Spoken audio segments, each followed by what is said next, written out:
it. See, you know what? Because I heard the click stop and I thought you stopped.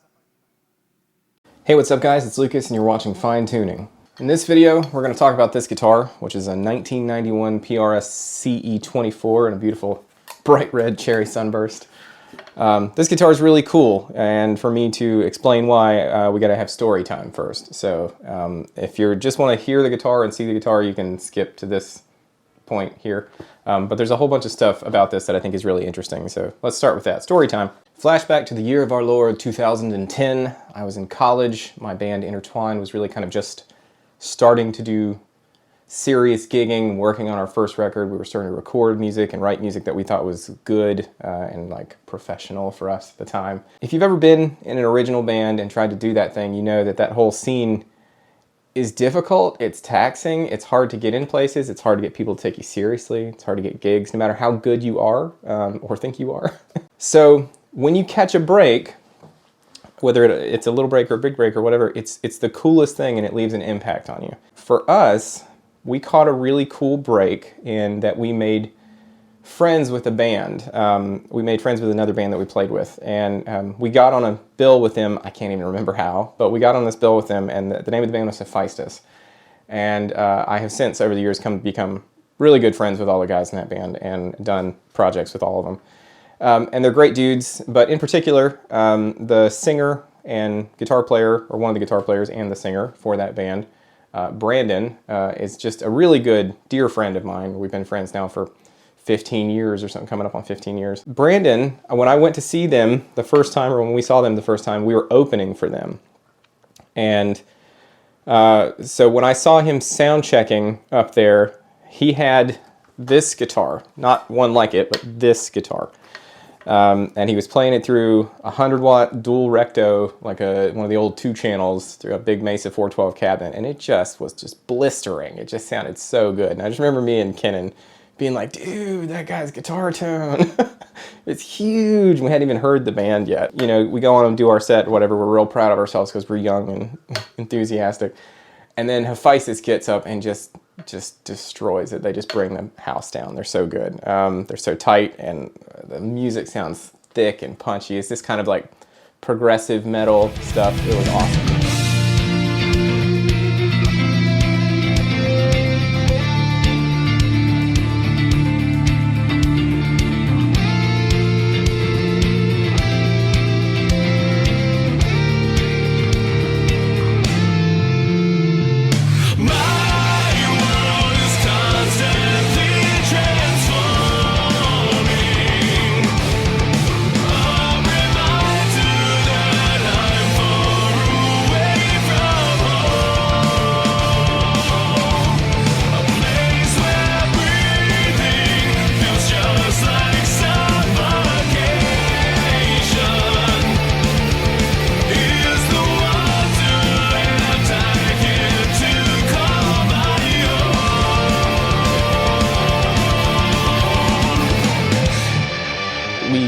Were just so taken by them that we really wanted to play with them again. We didn't care where or when or what about, we just wanted to play with them again. And we did quite a few times. I got to be friends with Brandon in particular because we were both the front guy. We both wrote a lot of music, and you know, we both sang and wrote lyrics and played guitar. And so Brandon provides guest vocals on both of InterTwyneD's records, and hopefully on another InterTwyneD record before too long.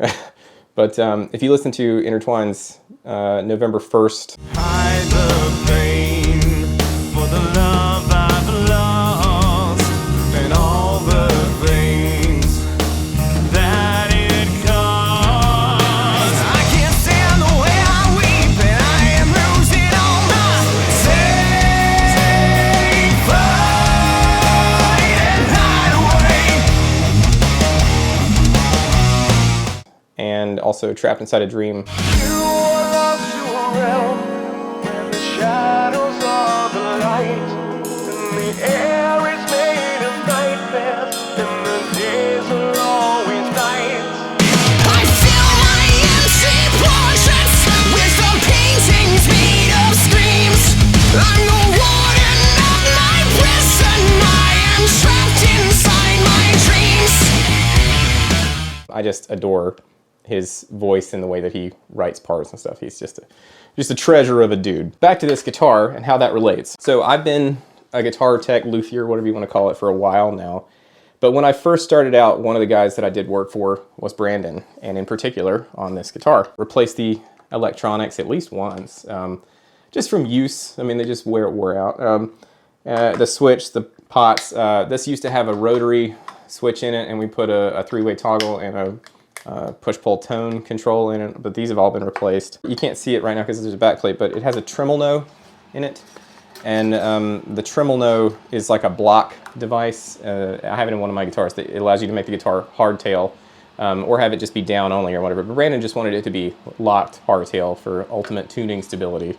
So we did that and physically locked it down. This bridge is down to the wood, and then it's locked in the back. And you know, I've taken it apart and cleaned it and set it up at least twice. Brandon and I were hanging out one day. We went to do some retro game hunting. It's one of our little like hobby things. But I just mentioned like, oh yeah, man, that guitar, that thing sounds terrific. That is like, that's the sound, you know? And I was just complimenting the guitar. And then the next morning, he sent me a text. He's like, hey man, you want to buy that guitar for me? And, you know, be still my beating heart, you know, right? I'm like, are you serious? You know, because I would never have thought he would want to let this go. So I said, yeah, absolutely. You know, I want to be custodian of that guitar. Because he's like, you know, I haven't used it in a long time, whatever. And I had set up a couple of new guitars for him over the past couple of years that I know he's playing those, and those sound great too, Godongs. He's like, well, I'll bring it out to you, which is a long drive for him. So thank you, Brandon, for driving all the way out to God's country where I live. So he brought it out to me in a case that I can only describe as barely holding together. He's like, oh, I'm sorry about the case. You know, I open it up and there it is. There's the guitar, pretty much as I remember it, if not maybe a little more beat up. You know, it's got the DiMarzio clip lock strap thing on it, and you know, the tremolo that I installed and the electronics that I installed and all that stuff's missing a truss rod cover. He's like, I don't know, I got that somewhere.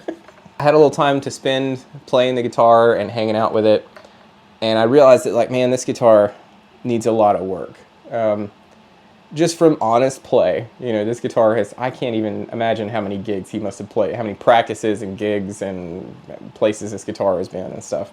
I thought, yeah, this guitar really deserves some deep overhaul TLC, and consequently, I thought maybe I should make a video while I do that so you could see it. What I'm going to attempt to do, I find these difficult to do, but what I'm going to attempt to do is kind of just video and, you know, take pictures and mostly video the entire process of kind of, I'm going to use the word restoring the guitar, but I don't mean that the guitar wasn't taken care of. I just mean that it, you know, it's had a hard life and it needs, I want to bring it back to what I would call like really playing giggable condition, or at least recording condition, you know. The electronics are kind of worn out, you know, they're kind of, the pots are scratchy and this one's kind of stiff.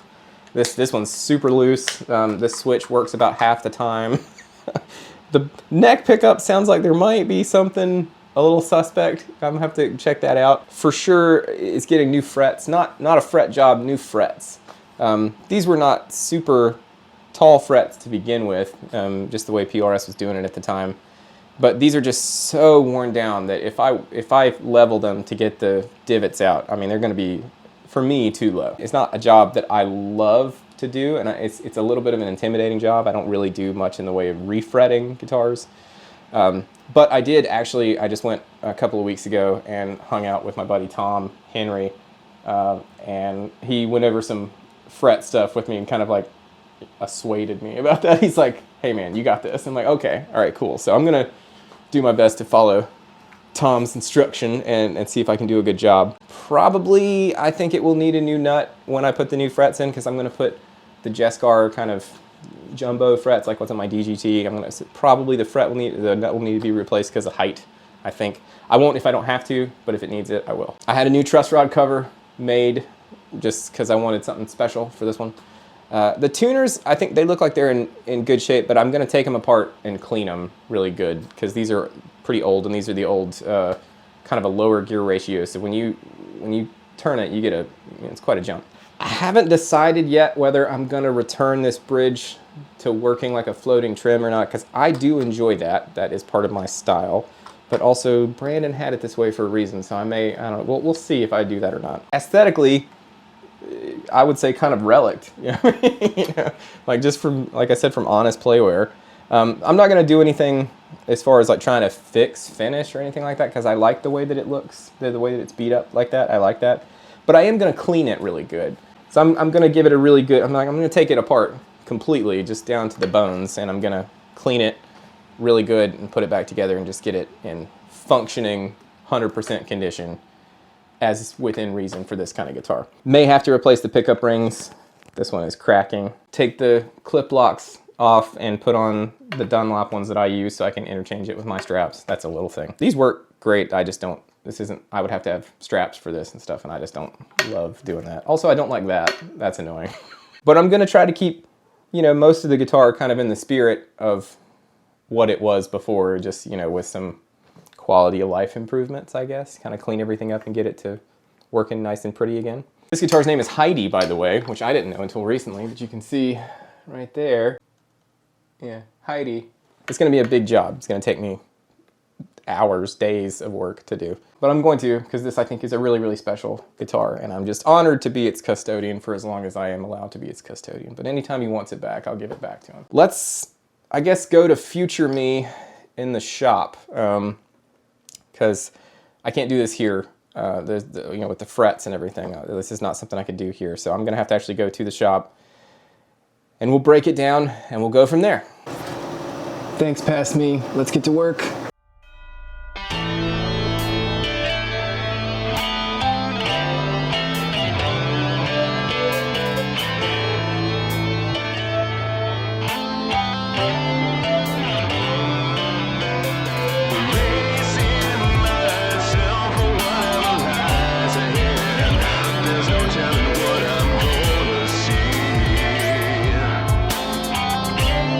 That looks like it says 1992, I believe.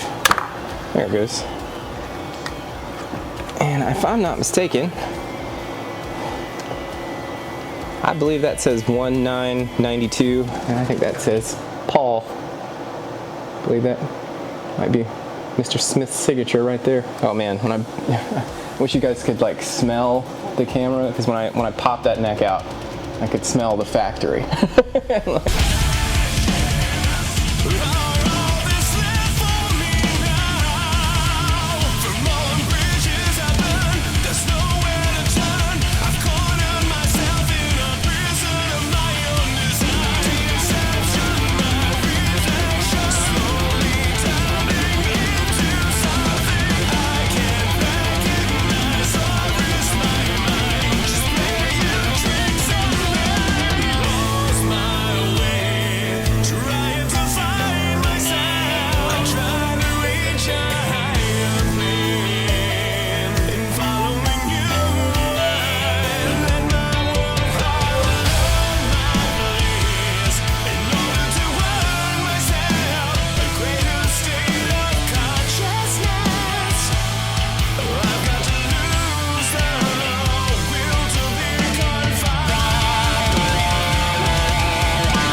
the air is made of nightmares, and the days are always nights.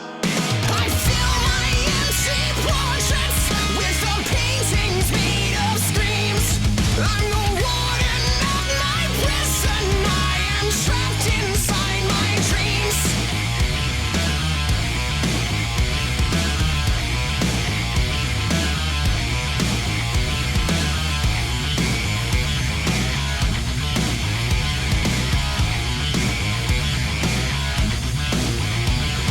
Shameless, you are begging for release from your vice.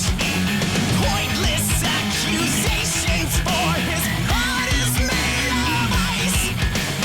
Quivering hands now brought up knuckles white. If I can wake myself up, will this horror end tonight? Where the shadows are my plight. I control your nightmares, but your days are always nights.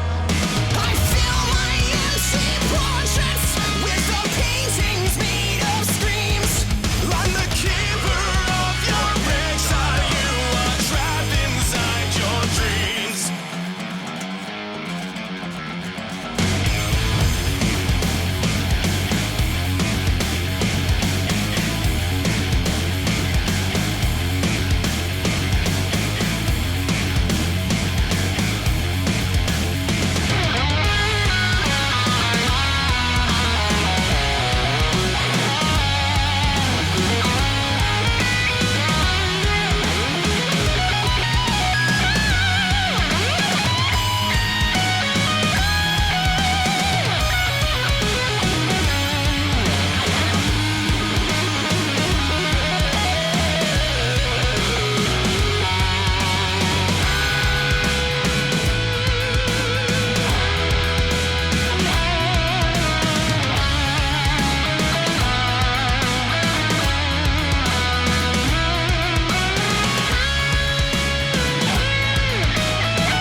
I am lost your realm.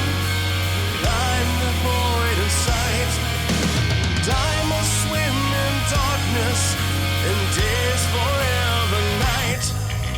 And inside this mirror is nothing what it seems. In the end, I must accept that I am lost within my dreams.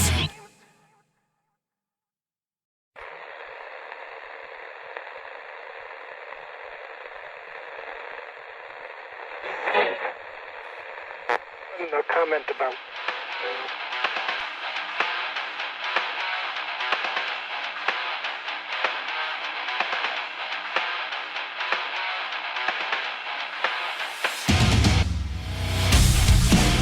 I will always remember. I don't think I could forget all of those who made an impact, and all of those who got me. There are so many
Well, I'm happy to say that that actually turned out almost perfect.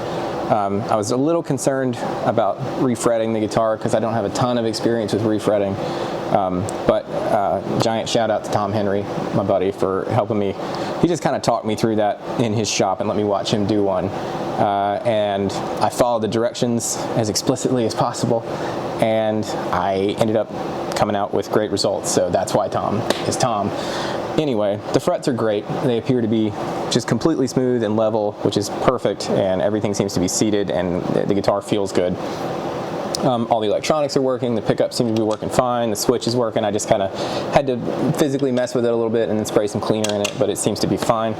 Although I may want to, at some point, replace that switch because you get the bar running into the switch there. I might have to use a shorter switch tip or something. Anyway. All right, we're back in my temporary office space, and we are, for all intents and purposes, done with Heidi, the 1992 CE24. So let's just check out and see what it sounds like now.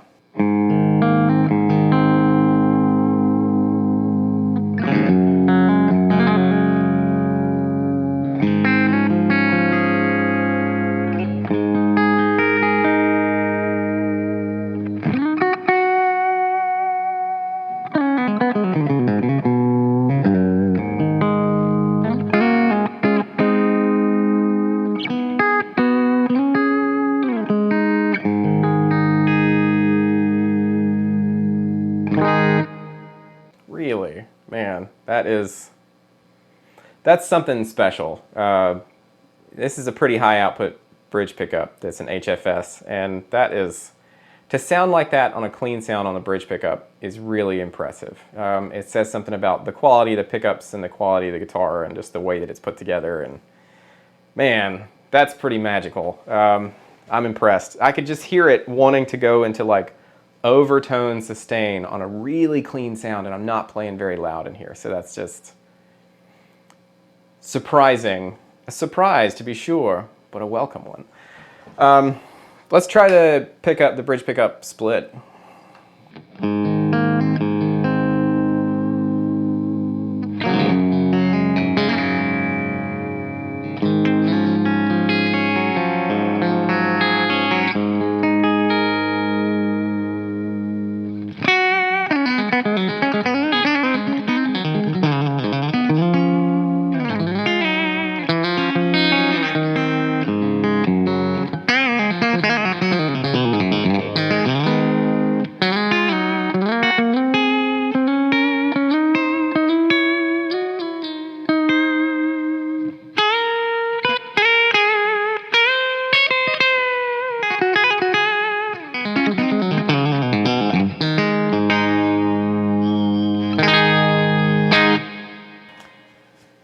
Huh.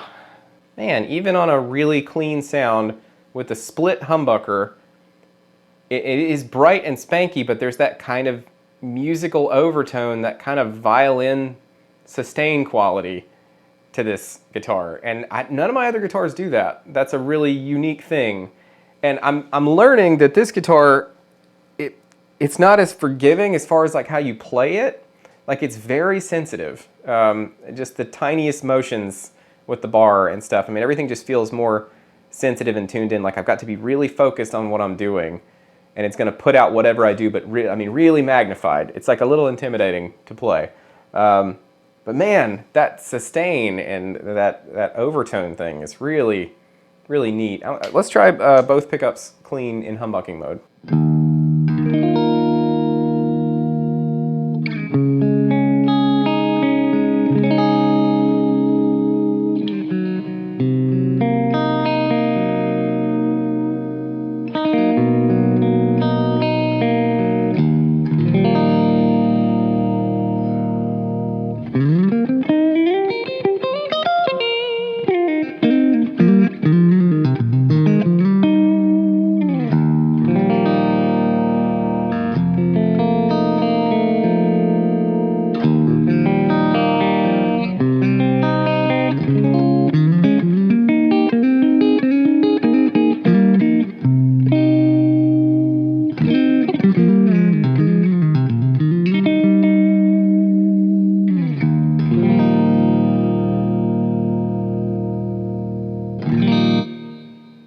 yeah, man, this guitar feels like I'm driving a Formula One race car or something. I mean, it is just like, it will do exactly what you tell it to do, and there is nothing between you and it. Like, that's crazy. It's like a hi-fi version of whatever I'm doing, but I've got to play so clean. I mean, I can just hear the tiniest little nuances. The pickups are really, really sensitive. And I use 10.5 to 48 gauge strings most of the time now when I'm playing a half step down. But this guitar, I feel like I could use lighter strings on because I feel like it wants me to play lighter. Like, I feel like it wants a lighter touch, which is really weird because I usually want to hit the guitar pretty hard, but I don't think this guitar wants me to hit it very hard. That's crazy. Let's try the middle position with the pickup split.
Ha! Man, this is like a spiritual experience for me. This is so cool. It's the weirdest thing because this is a PRS and it feels like a PRS, and I'm really used to that. I have lots of them and I played them for many years. But there is something different about this. This is a different kind of PRS. This is like for a different kind of player almost. You know, I beat the guitar up pretty good and I lay into it, but this does not want that. This really is looking for a delicate thing to me, it feels like. Man, you could just, the most subtle nuances and the harmonics and the way that things jump out, that is just crazy to me. Let's try the neck pickup in humbucking mode.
It's just effortless.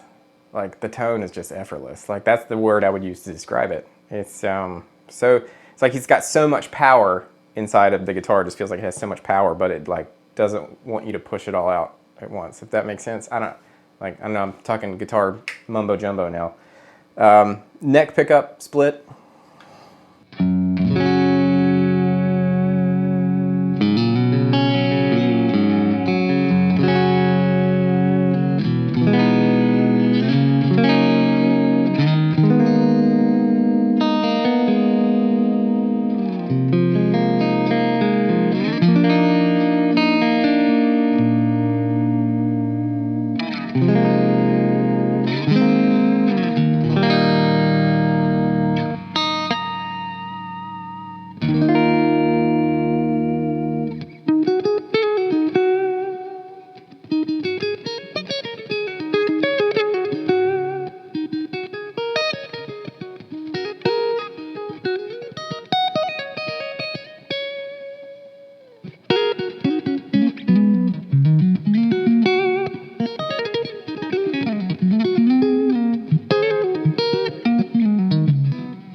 I hope this is capturing how cool this is. I really hope that the DAW is recording how intricate this stuff is. I'm just, man, that's really cool.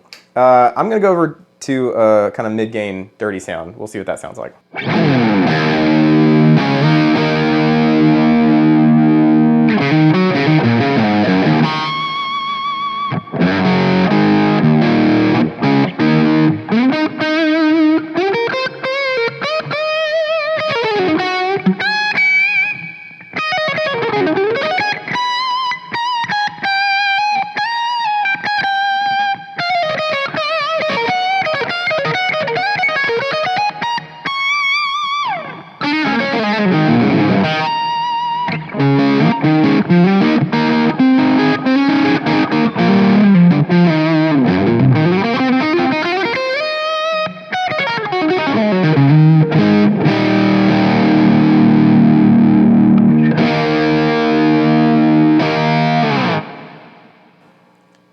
It's like I can do stuff that I can't do.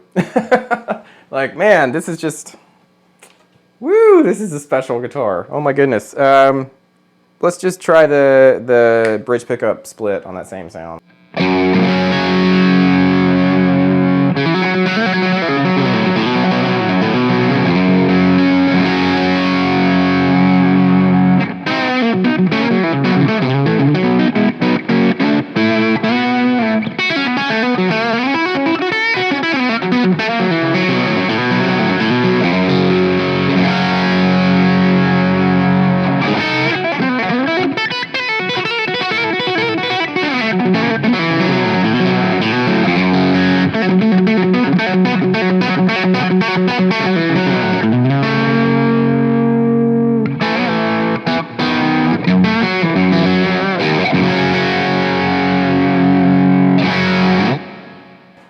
Man, not a thing was wrong with that.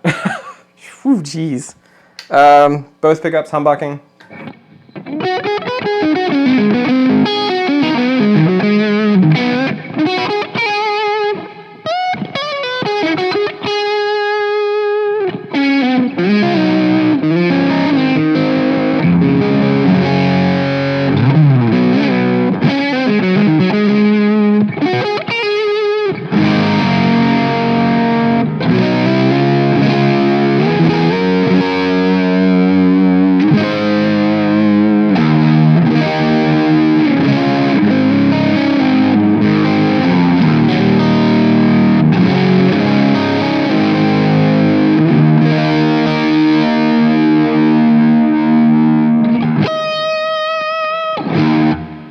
Yeah, man, it's just, this is a wild experience for me. Both pickups split.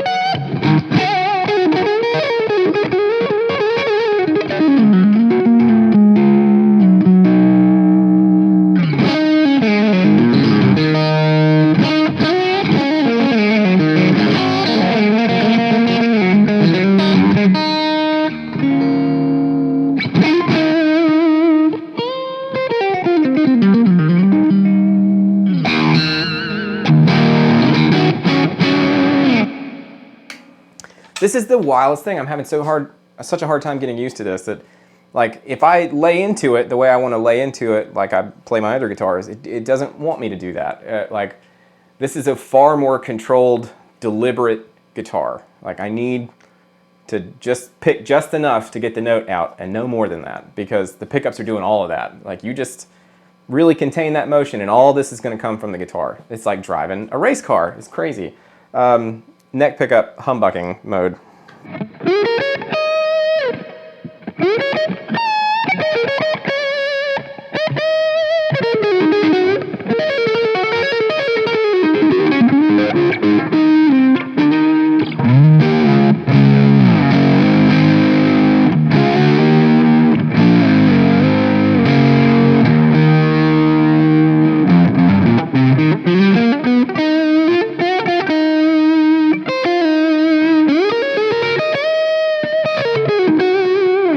you can hear all the nuances of the note when you pick a little softer.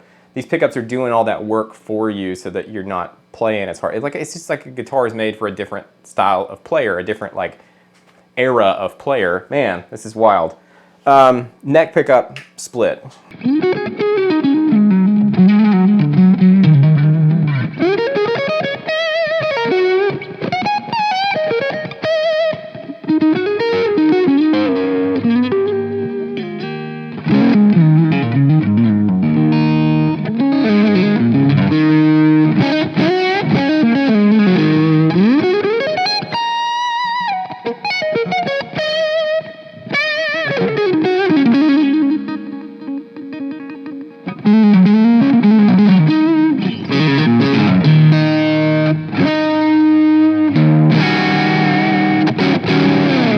Man, that's insane. This guitar asks something entirely different of me than any of my other guitars. Just way different. Still feels like playing a PRS, but it doesn't respond the same way, or at least not the way that I'm used to. It's very different. But cool, super, super cool. Let's, since this is Brandon's guitar, I'm gonna put it on a high gain setting and let's just play with the bridge pickup and see what we get out of that. Just some good old fashioned chugga chugga.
Huh, that's the weirdest thing. I was just talking about how with those lower gain sounds, like it wants you to pick kind of lightly. It wants less force from you.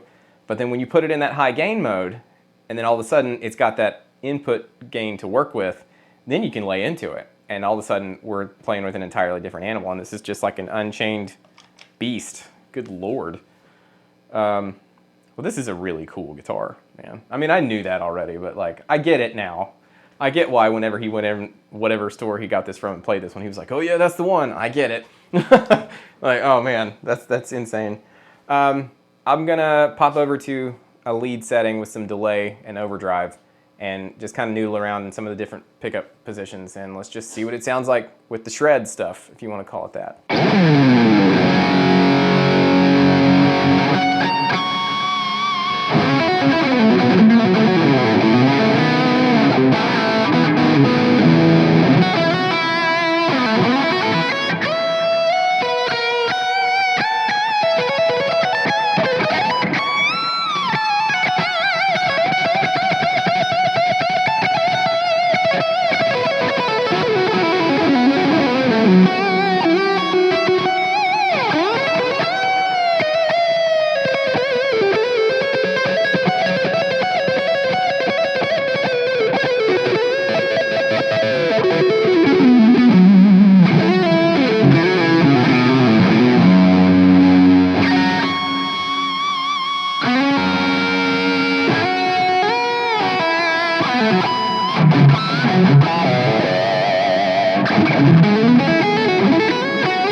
This has been a worthwhile endeavor. Like, this was a real tough job to get right, but man, this is super cool. Like, this is for sure gonna get used to record some stuff, like a lot of stuff. I'm really just kind of stupefied by it, dumbfounded even. Man, I did, this is kind of something neat too, something about these pickups or this guitar or whatever. I noticed that they react a certain way with a DS1, with like a Boss DS1, and it does something really cool. Let me show you that.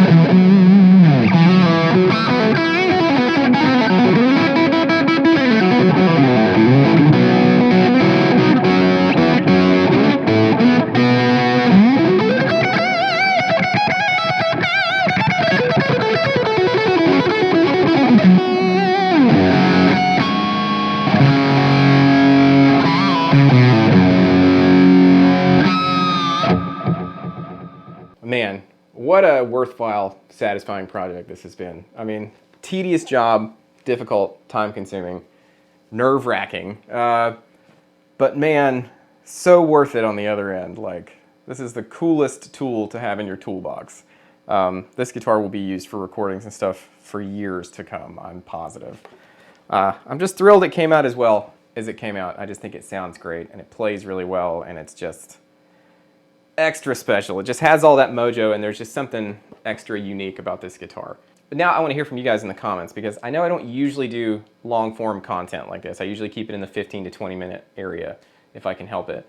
But this video, there was just really no way for me to make it a short video because there's so many things that went into it. So I'm just curious, do you guys like this kind of video where I really go more in depth and do projects and stuff? And I ask because I have quite a few other things like this that I want to do some work, overhauls, restorations, and stuff like that. So I'm just curious if you guys like this stuff and if you'd like to see more of it, or if you'd rather me cut it into smaller parts, more digestible parts or whatever. Let me know in the comments. Let me know what you think of this guitar and the tone, all that good stuff. I appreciate you watching, and until next time, I'll catch you later.